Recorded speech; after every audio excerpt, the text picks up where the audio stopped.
warahmatullahi wabarakatuh. Perkenalkan, nama saya Nindya Fitriani dari kelas 10 TJKTA nomor absen 10. Di sini saya ingin mengerjakan tugas informatika tentang hoak dan ancaman. Di antaranya adalah 1. Pengertian hoak, 2. Contoh berita hoak, 3. Pendapat saya mengenai hoak dan yang ancaman, 1. Pengertian ancaman, 2. Contoh-contoh ancaman, 3. Cara menyikapi ancaman. Nah, langsung aja kita cus ke videonya. Nah, yang pertama nih, mulai dari pengertian hoak. Apa sih sebenarnya pengertian hoak itu?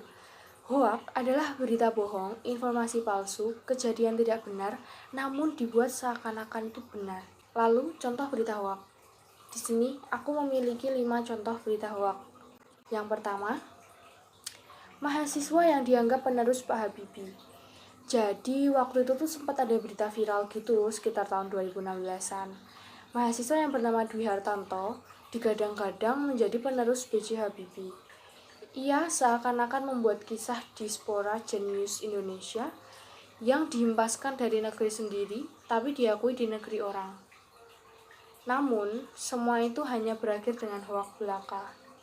Jadi sebaiknya kita itu jadi orang jangan suka mengarang cerita ya. 2. Hoaks Blue Energy. Joko Suprapto melakukan penemuan bahan bakar dari air atau bisa disebut dengan Blue Energy. Bahkan penemuannya itu sempat mendapat perhatian dari tim kepresidenan Susilo Bambang Yudhoyono. Wah, keren banget gak tuh udah dapet perhatian khusus gitu. Namun ternyata Joko Suprapto tuh tidak membuat air menjadi bahan bakar, tetapi dia hanya memanfaatkan air untuk menghemat bahan bakar. Kan malu gitu ya kalau misalkan udah mendapat perhatian dari tim kepresidenan tapi ternyata cuma hoak aja. Lanjut ke yang nomor 3. Minuman white coffee mengandung babi. Dulu itu sempat beredar pesan berantai melalui WhatsApp yang menyatakan kopi bubuk white coffee itu mengandung babi. Pada pesan tersebut juga menghimbau kaum muslim untuk tidak mengonsumsi minuman tersebut dan meminta menyebarkan kembali pesan berantai itu. Jadi orang yang di WhatsApp tadi yang nyebarin berita hoak, dia itu minta untuk disebarin lagi lebih luas. Kan seakan-akan dia tuh memperluas berita hoak. Jadi kayak semakin banyak orang yang tahu kalau itu berita hoak gitu loh. Dan itu sangat merugikan banyak orang. Padahal setelah dicek, pesan WhatsApp itu sudah beredar sejak 2013 dan faktanya luwak white coffee sudah memiliki sertifikasi halal dari LPPOM MUI Jateng yang berlaku sampai 29 Desember 2013 dan diperpanjang sampai tahun 2015. Sekarang kita masuk ke berita hoak yang keempat. Tikus raksasa ditemukan di Meksiko.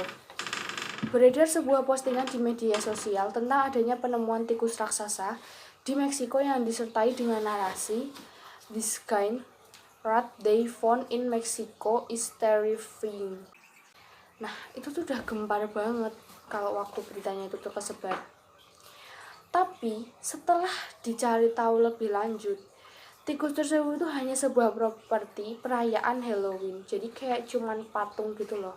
Nah, sekarang kita masuk ke contoh berita hoak yang terakhir. Di sini ada vaksin COVID-19 menyebabkan mandul. Jadi itu ini beritanya belum lama ya.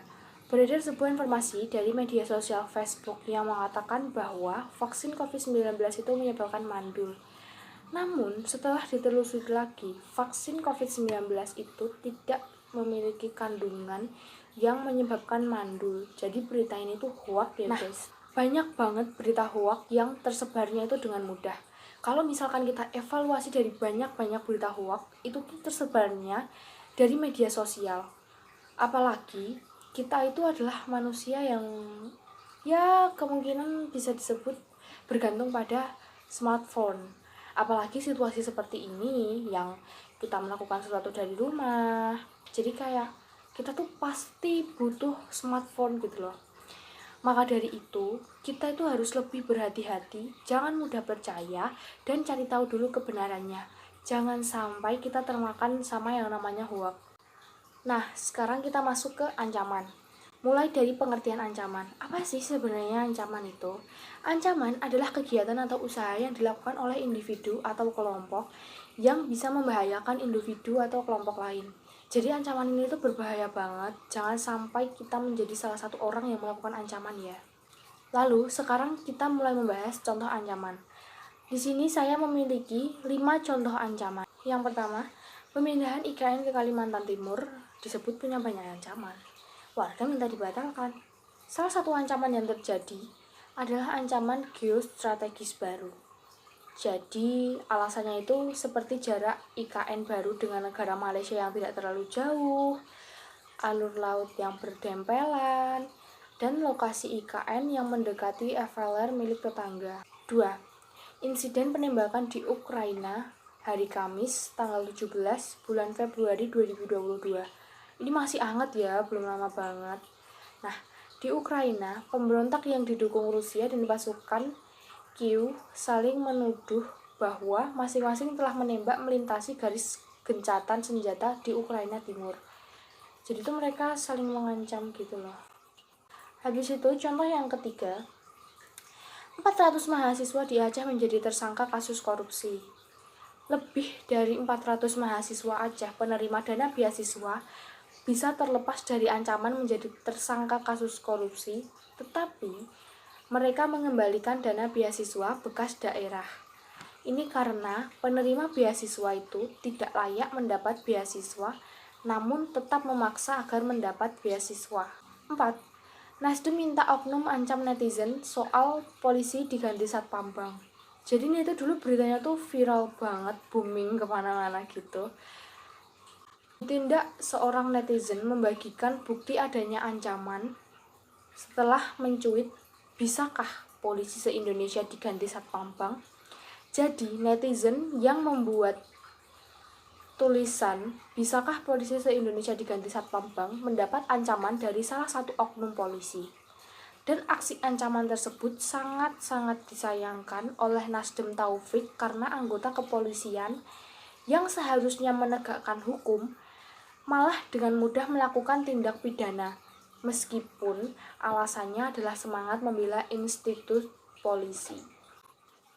Dan contoh ancaman yang terakhir, ada Rizky Bilar bakal polisikan lagi netizen yang diduga melakukan pengancaman. Jadi, Rizky Bilar datang ke Polda Metro Jaya pada tanggal 23 bulan November 2021 untuk melaporkan sejumlah akun di media sosial atas dugaan pengancaman dan pencemaran nama baik. Nah, sekarang kita bahas gimana sih cara untuk menyikapi ancaman itu. Di sini ada 8 contoh cara menyikapi ancaman yang udah aku siapin. Yang pertama, analis situasi.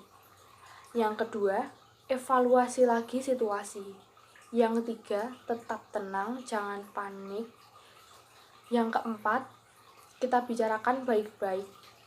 Yang kelima, meminta solusi pada orang lain. Jadi sekiranya kita nggak bisa untuk berpikir jernih, mungkin kita memang butuh orang lain untuk gimana sih kita cara menyelesaikan ini.